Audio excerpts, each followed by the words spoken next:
الحمد لله وكفى وسلام على عباده الذين اصطفى أما بعد فأعوذ بالله من الشيطان الرجيم بسم الله الرحمن الرحيم يا أيها الذين آمنوا اصبروا وصابروا ورابطوا واتقوا الله لعلكم تفلحون صدق الله العظيم وصدق رسوله النبي الكريم الأمين إن الله وملائكته يصلون على النبي يا أيها الذين آمنوا صلوا عليه وسلموا تسليما درشی پڑھیں اللہم صلی علی سیدنا و مولانا محمد وعلی آل سیدنا و مولانا محمد وصحاب سیدنا و مولانا محمد وبارک وسلم وصلوا علیہ الصلاة والسلام عليك يا سيدي يا رسول الله الصلاة والسلام عليك يا سيدي يا حبيب الله الصلاة والسلام عليك يا سيدي يا خاتم النبيين وعلى آلك وصحابك يا سيدي يا رحمة للعالمين کروڑوں درودوں کروڑوں سلام بر رسول پاک محمد مصطفیٰ علیہ الصلوۃ والسلام بلغ العلا بکمالہ کشف الدجى بجمالہ حسنت جمیع خصالہ صلوا علیہ وآلہ وسلموا تسلیما کثیرا کثیرا.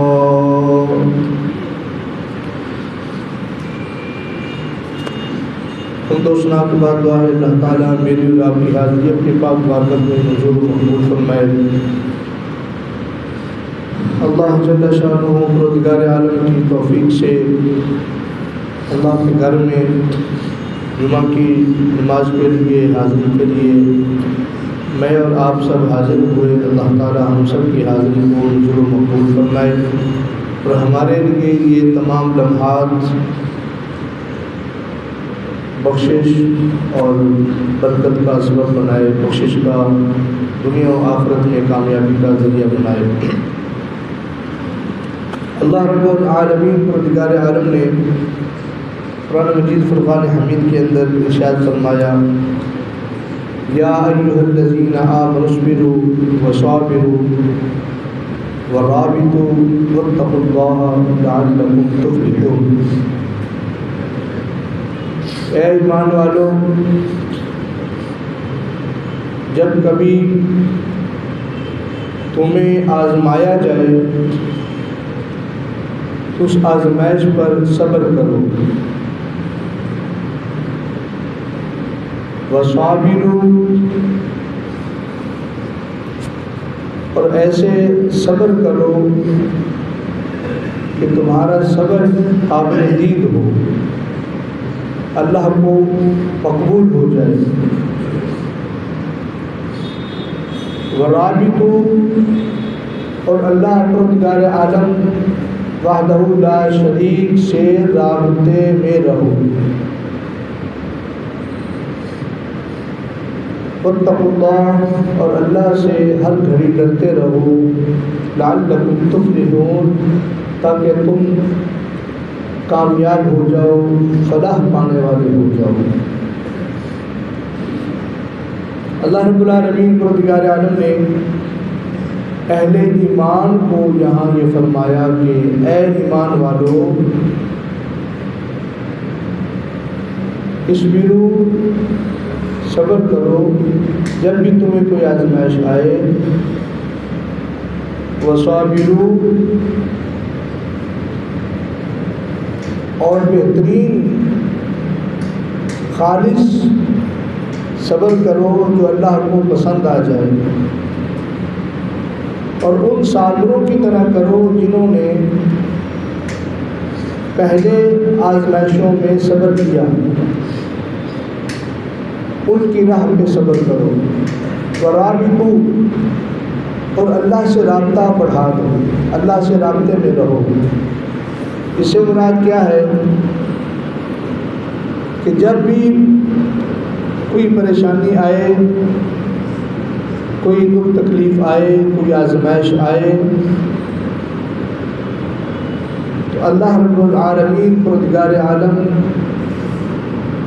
کی طرف رجوع الی اللہ، یعنی اپنا دھیان، اپنی توجہ اور اپنا رابطہ اللہ کی طرف کر لو۔ رجوع الی اللہ، اللہ کی طرف رجوع کرو۔ ہر پریشانی،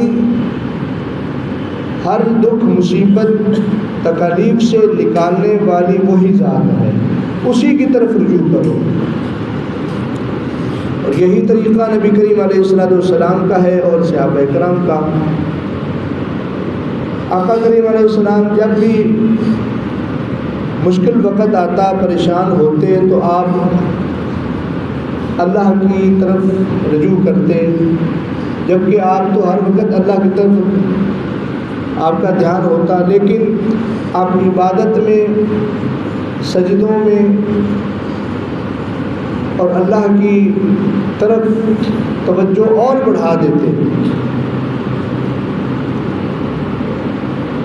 آپ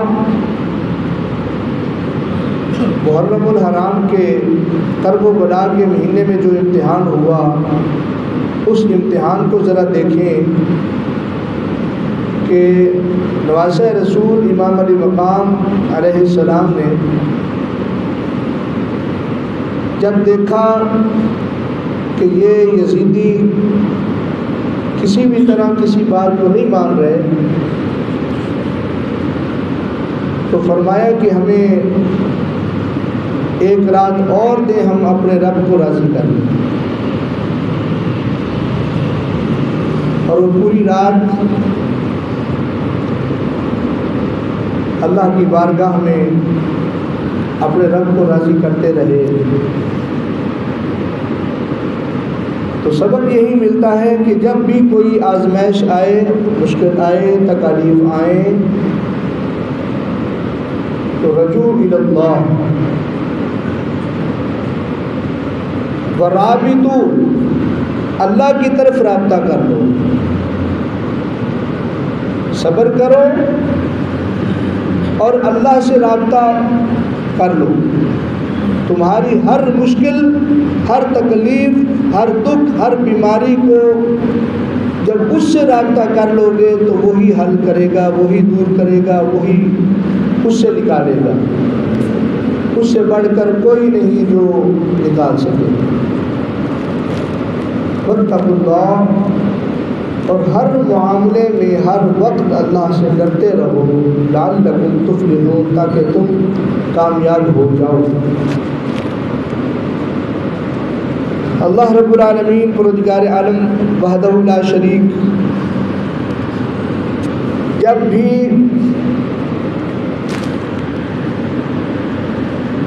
آزمائش کسی اپنے بندے کو آزماتا ہے، کب آزماتا ہے؟ جب اللہ رب العالمین پروردگار عالم اپنے کسی بندے، کسی قوم، اپنے کسی بندے کے ساتھ خیر کا ارادہ اللہ فرماتا ہے تو پھر اس کو آزماتا ہے۔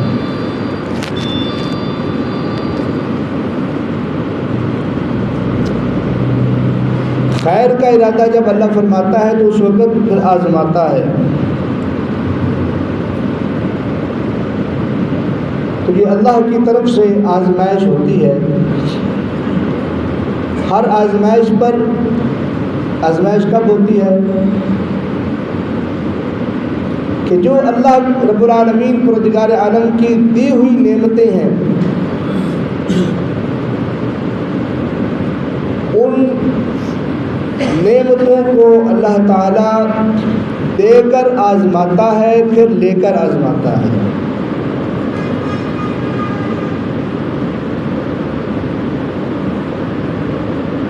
وحدہ لا شریک پروردگار عالم جب آزمانے لگتا ہے تو اس وقت وہ پروردگار عالم اسباب کو قریب کر دیتا ہے. مثلاً آپ دیکھیں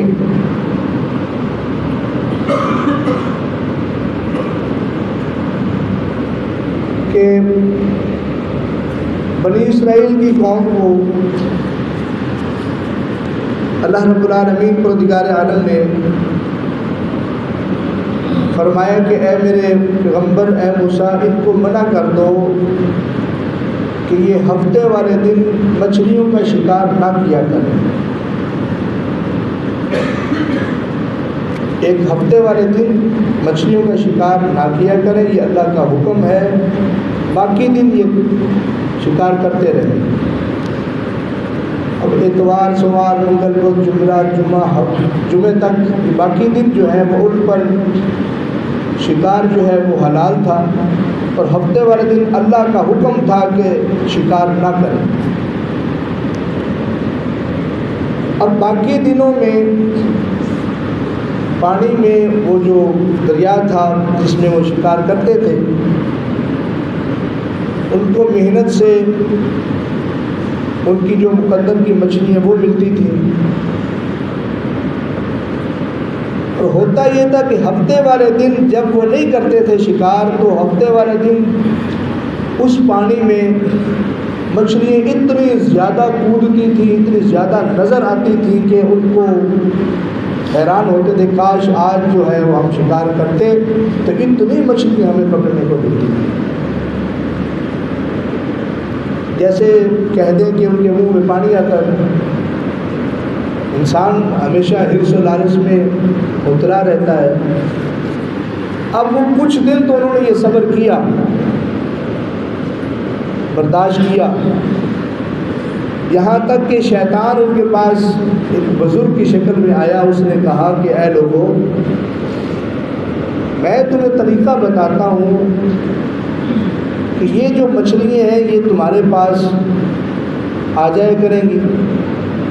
تم ایسے کرو کہ یہ جو دریا ہے، یہ جو تالاب ہے، اس سے روکا گیا ہے شکار کرنے کو. تم سائٹوں پہ بڑے بڑے کھڈے بناؤ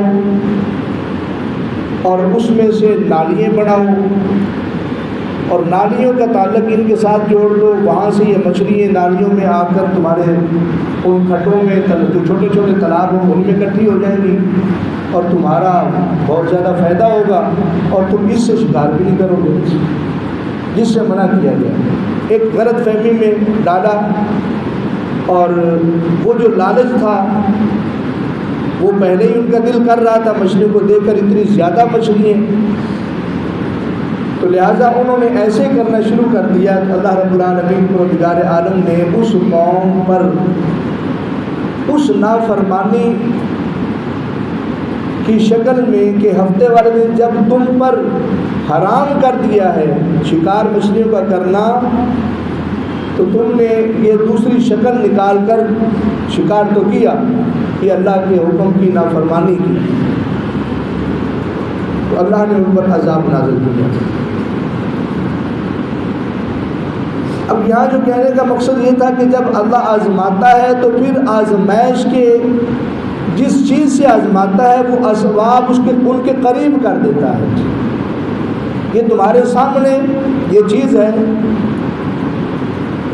ایک طرف اللہ کا حکم ہے، ایک طرف یہ تمہارا حرص ہے جس سے آزمایا جا رہا ہے، جس سے روکا ہے رب نے، جس سے اللہ کی ناراضگی ہے، جس سے تم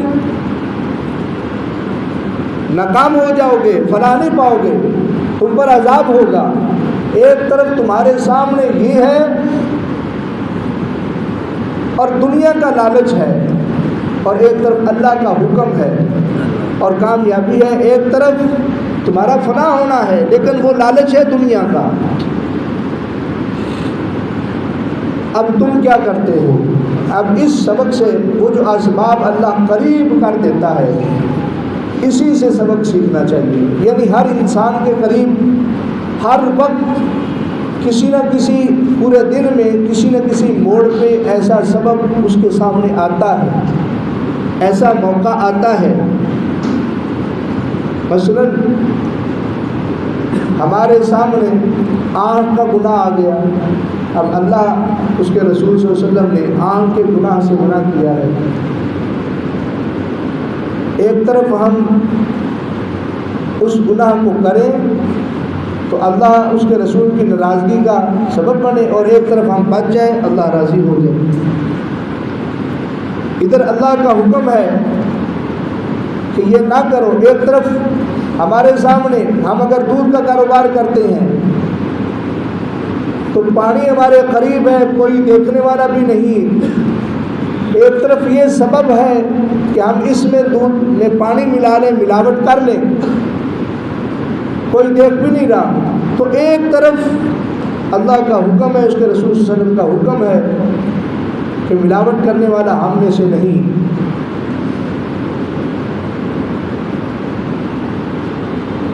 اب ہم کیا کر رہے ہیں؟ ایک طرف اسی طرح ہمارے سامنے ایک مسلمان بھائی ہے اور ہمیں پتہ بھی ہے کہ ہم اس کا حق اس میں مار رہے ہیں، لیکن ہم پھر بھی اس دنیا کے لالچ میں، اللہ نے منع فرمایا کہ یہ تمہارے اوپر یہ سود حرام ہے، یہ رشوت حرام ہے، ہم اس طرح کا کوئی کام کر جائیں،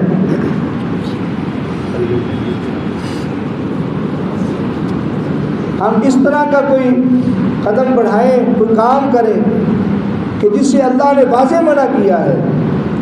ایک طرف اللہ کا حکم ہوتا ہے کہ اس کے رسول صلی اللہ علیہ وسلم کا حکم ہے،